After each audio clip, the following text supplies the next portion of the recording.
Hey everybody, we're back with Girls Season 5, Episode 1, Wedding Day. Michelle, Alonso, more folks are going to be joining us as the season progresses. The first half of this episode was kind of like, why did I ever like any of you? Yeah. Why did I ever want to spend time with any of you? And then by the end I was like, oh, that's why. That's right. Yeah, I thought they were going to go like fully generic wedding until the selfishness and like the things with the characters started coming in. And a little bit, I mean, like, can anyone make a wedding episode where there isn't someone who gets cold feet and almost leaves? Like every show. That is kind of a go-to, but with these characters, I buy it more than usual. But I totally buy the idea that this is his 8th attempt, you know. Yeah, that was a bit of information where I thought he might not be coming back. Yeah, so. well, and the ring is that he bought for Clementine. Like that, Desi's he's a handful. But all these characters are so frustrating, but at the same time, they're still empathetic, and I'm interested in them, even though I'm old enough to find all of them just so infuriating from time to time, because they just, you know, the stuff they say and they do, and the corners they paint themselves into, you just want to reach into the screen and go, no, stop it. But you know, they're so engagingly written and consistently written. I mean, I love the whole thing of oh God, I'm blanking on her name. Whose wedding was it? Marnie. Marnie. The Marnie's thing about, I'm super chill. I just want to sign off on everything. Yeah, exactly. And the best line, I think, being, I saw this, I had a vision, I saw it in an Edward Sharpe video, and it's mine. That was, and I think, you know, I think I'm a female kind of in their demographic, but even to me, sometimes I'm like a little bit like, I could smack you for these decisions. I don't know. Well, I think, like, you know, what are you doing? I don't know that this is a show that's weirdly on that border of, I could see where it would be aspirational to women of a certain age because of the lives these characters lead. And on the same time, it's almost a warning to women of a certain age. Like, don't be this shallow and you know, narcissistic and whatever else, you know. Yeah, I feel like to a 16 or 17-year-old, maybe you see those problems and are like, oh, I could learn something from what happened here.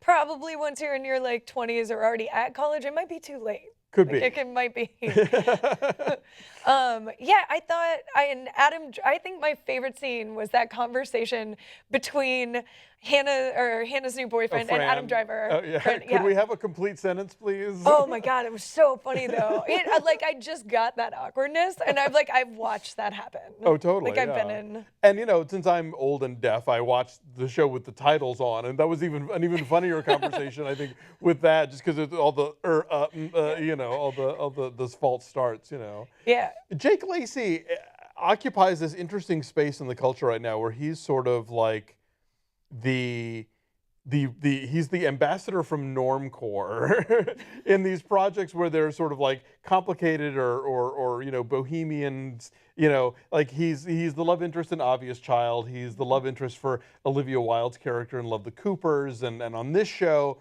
like, he has this way of being non-neurotic in an appealing, friendly way that isn't just boring or stiff or whatever, but at the same time, like, they always pop him in just surrounded by all these other oddball characters, and he's sort of the kind of center of gravity, which on this show I think stable. Which means he's doomed, I think, on this show. Probably. I think that, you know, in TV parlance, like, you know, the you know, Hannah and Adam are so the OTP here that, you know, where he's just, at some point he's not going to be around.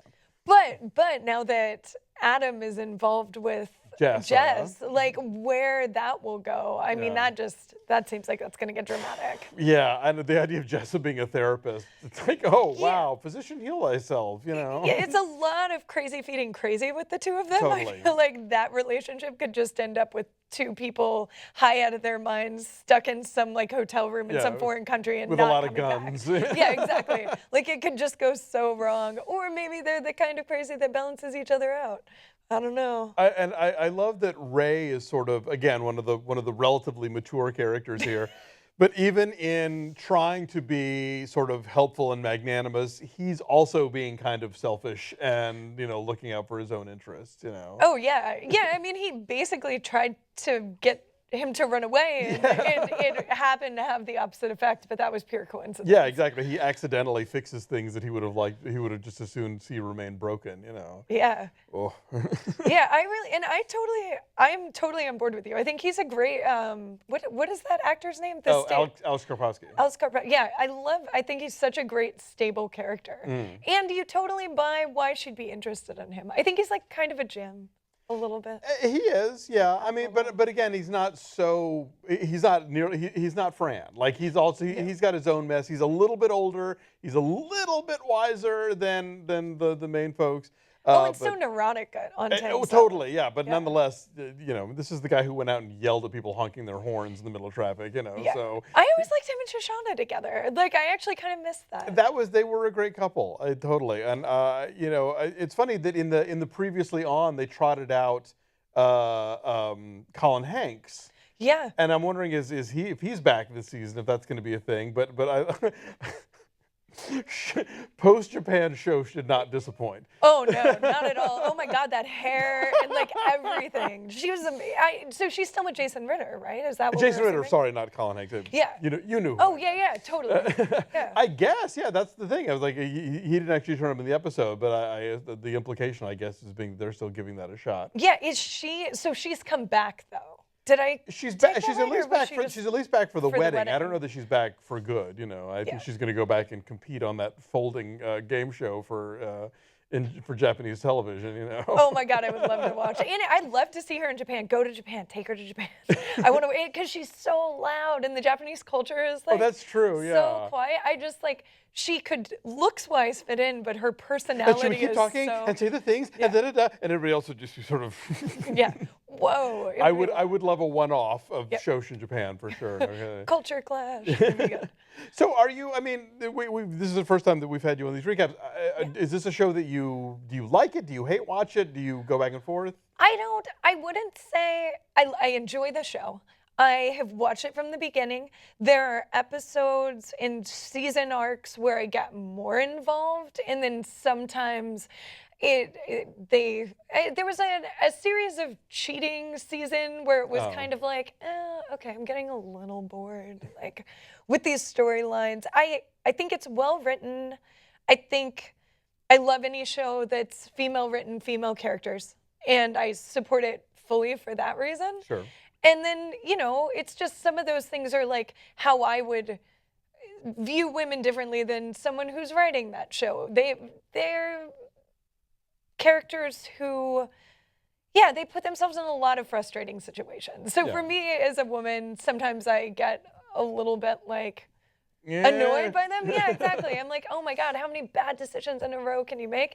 But that's what makes the show what it is. Yeah, so. I think there's such a, you know, I mean, certainly not so much with cable, but I think traditionally in television, there's been this thing of like, oh, the characters have to be likable, you know? Yeah. And I think this is a show that's not afraid to show people making the kind of dumb decisions that people make in their 20s, you know, and totally. I'm not being ageist. Like, trust me, my 20s were a collection of them as well. The whole point of your 20s is to do dumb stuff and learn from it, you know? And so it can be, it's frustrating to watch somebody else do it once you've already done it. Exactly. But, you know, they do it in a way that feels very genuine, and it's always, I think, very intelligently written. And even when these characters drive me up the wall, I still want to know what they're going to do next and how they're going to pick themselves up from whatever catastrophe they have created for themselves, you know, and move on from it, you know. Yeah, and I totally agree with that. And I'm excited to see where they go as women. Mm-hmm. I'm interested to know when that'll start happening. Like now there's someone who's married, and that's like a big life, you know, they're kind of setting the season up with a life change. Sure. Which they certainly haven't done that much so far. It's kind of been this certain really young space where no real big life decisions have been made other than going off to school. Right, Hannah went to Iowa and then she bailed pretty quickly. Yeah, so I'm like, okay, now we're getting into these decisions. How will they develop? Who will they become? Because they're growing up. Like, they're getting older. It's not like an animated show where you can keep, right. You know, it's not South Park. You can't keep them the same age forever, so what's going to change? Right. I'm excited for that. Yeah, totally. So, we'll be around all season. So if you're watching the show, which I assume you are if you're watching this, but keep coming back. Thanks. Do that again? No,